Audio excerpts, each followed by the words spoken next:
We're going to talk about the resistance on the bands when you're doing exercises and how to make it harder and how to make it easier. I've got the red one, the black one here.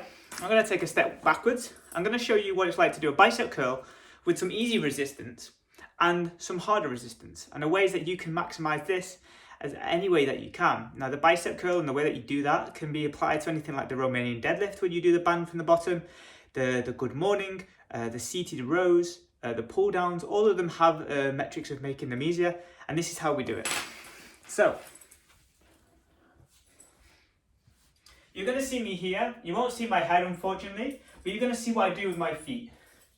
So if I put my feet together, the resistance is it's going to be hard a little bit here. There's nothing here. It's really, really tender. I can wobble this around. There's no resistance. Now, if I put my feet apart, quite wide, there's less wobble.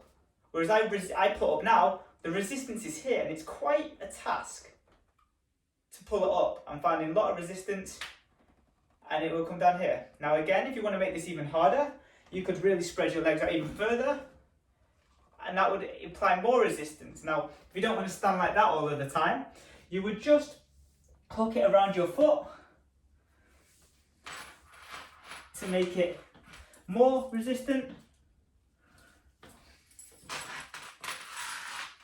So you take away some of the band, and now you have quite a lot of resistance even just before I stand up with it.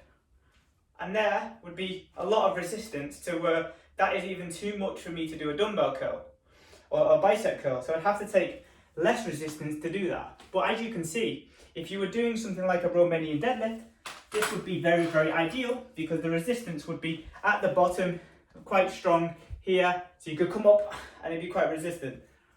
But that only takes because of the ability for you to put the wrapping around the feet. So you've got quite a lot of options when it comes to maximizing your band tension and making sure that you are getting an effective workout.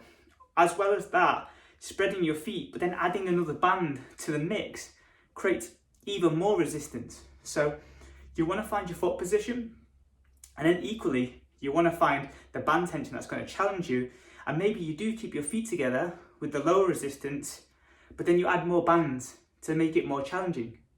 And that way you've got a standardized foot position that you could use every single time, and you're using more resistance over time as well to challenge yourself.